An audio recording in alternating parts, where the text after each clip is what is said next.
What is going on? Where has that come from? Savinho to Spurs looks like it could be on. I mean, who saw this coming? Welcome back to the City Ramble. If you are new around here, please make sure to hit that subscribe button for all of the latest Manchester City news, opinions, views, all of that lovely business. Get into the subscribe button, get into the description, get in the City Ramble Discord as well. But I don't need to waste any time. You all know what the situation is. You've all seen the reports. Tottenham Hotspur pushing for a move for Savinho. I mean, at the moment, what we know so far is that they've had one proposal turned down, valued at around 43 million pound. I mean,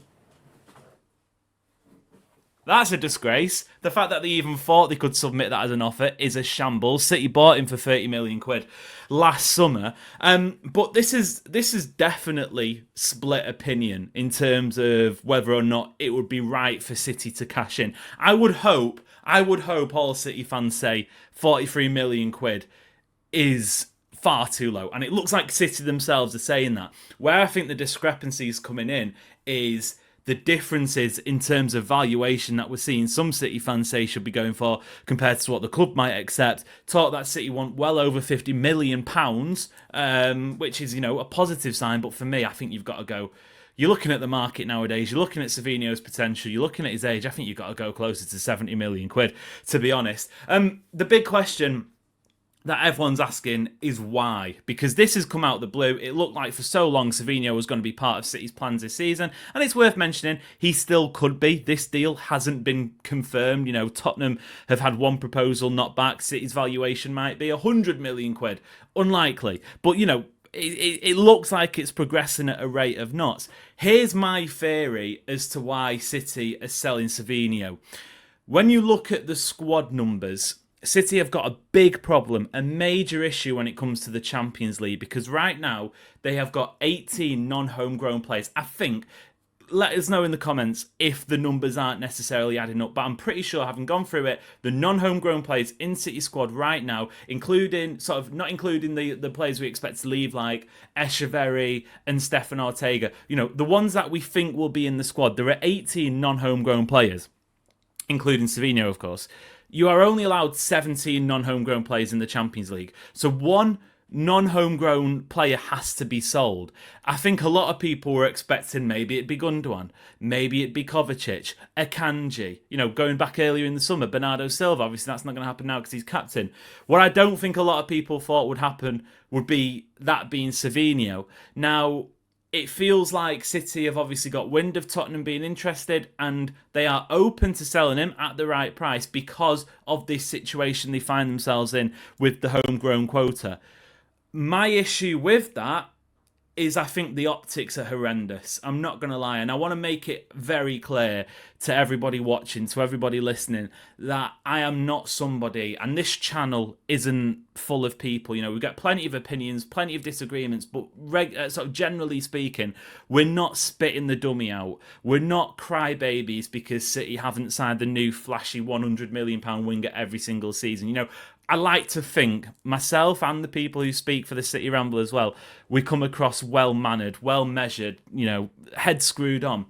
But I just feel like the optics of this are horrendous because, in isolation, you can make the case that Kovacic is a useful squad player, or Gundogan's a useful squad player, or Manuel Akanji's a useful squad player, or, Bernardo Silva can still put, offer something to City, even though he's a little bit older and his legs aren't necessarily where they used to be.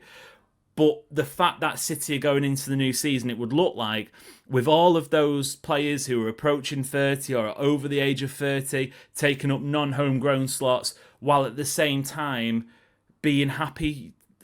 And I know every player in Guardiola's squad has an asking price. If they get an offer to come in, then sell them. And if the offer is astronomical and you can't turn it down, then fair enough, I understand that.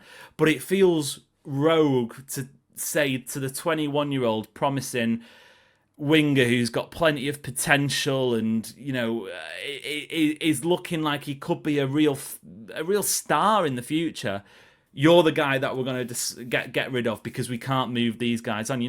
Gundogan's got 1 year left in his contract. Kovacic has got 2 years left in his contract. Bernardo Silva's got 1 year left in his contract.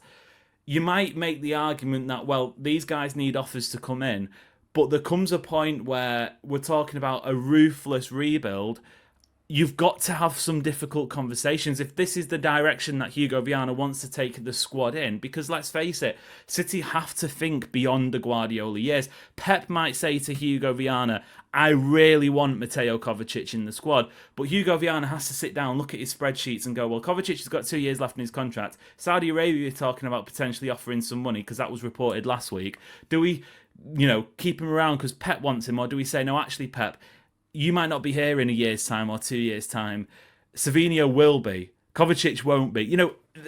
For me, I can't get past the fact it feels like bad squad planning at some level. And I don't... What I will say, I think it's important to mention at this point, I've just, as I'm saying it, get the thought, the brainwave. If we're having this conversation about Savinho going to Spurs at the start of the transfer window, I think it's markedly different. I think everybody's opinion is completely different. The issue here is, at the time of recording, it's Monday, the 11th of August. City's first game of the season is on Saturday the 16th of August. City play Wolves in the first game of the season. And I know plans change. Cole Palmer wasn't sold until late August, the season he went. But Cole Palmer wasn't even close to being nearly as important as Savinho is to City. And Savinho isn't massively important to City, but he played a fair bit last season, let's face it. Yes, you might say Oscar Bobb's injury certainly helped him with that, but the signs were decent. I thought he was good in a poor, dysfunctional City team. My stance on this at this moment in time, where we are in terms of the correlation to the start of the season, let's see him for one more year. If he is sort of showing red flags at times this season, next summer, is his valuation going to be that much lower than it is now? No. I think if even Savinho had a fairly poor season, wasn't necessarily, involved as much as you might have liked, wasn't getting the goals, wasn't increasing his finished his output, is he going to be worth less than 50 million quid next summer? No, I don't think he will be, because he'll be 22 years old. He'll have had 2 years of Premier League experience. He'd have been working with Guardiola. You look at the sort of prices City have sold players that haven't even made a first team appearance. It just, to me, like the optics, I think, look really bad at this point in the transfer window. The logic, again, unless Spurs pay 70 million quid, fine, I'll pack his bags for him, because I think that'd be an astonishing amount of money. But if we're talking 50 million quid, 55 million quid, is it that worth it for City to say yeah?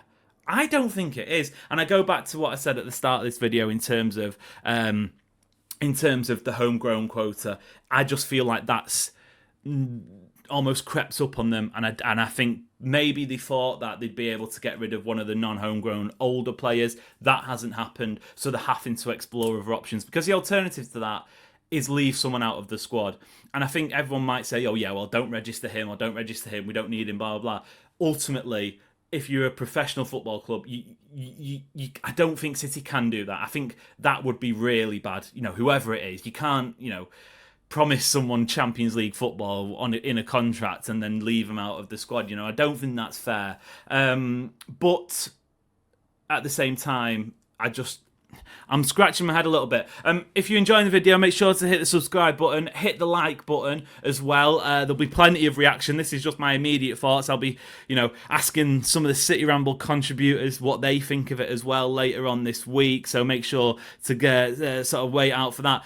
People have spoken about replacements. Now, again, going back to the homegrown issue, unless the replacement is either English or, club trained by UEFA's rules, and I think it's dead complicated to go through it. If we get to a point where we're looking at replacements, maybe we will have a deep dive into it. But unless they're English or homegrown, that to me just doesn't. You just back to square one. Say City went out and got Rodrigo, they'd still have 18 non-homegrown players, and some would have to miss out anyway, unless they're planning to sell Gundogan or Kovacic.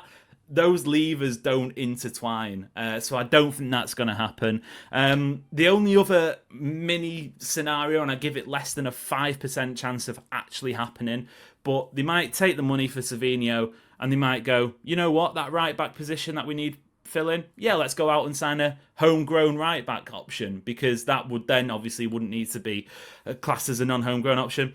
Do they say, let's go full send on Livramento? Let's stick 80 million quid on Livramento's head, see what Newcastle say, probably tempt them to sell, and then we've got what we believe to be a really balanced squad. Like I said, I give that a less than 5% chance of happening because it just doesn't look likely at all. But guys, my head is resembling something of a supernova, I think it's fair to say at this point, because I don't know where we're at. I don't know where we'll end. There's every chance that this just gets blown under the sort of brushed under the carpet. Savinho stays at City and we all act like nothing happened. There's every chance that by the end of the week, Savinho's a Tottenham Hotspur player, and guess who they play in the second game of the season? Yeah, Manchester City. There'll be plenty more of this on the City Ramble channel, so make sure to be hitting the subscribe button. But until next time, thank you for watching, and we will see you later.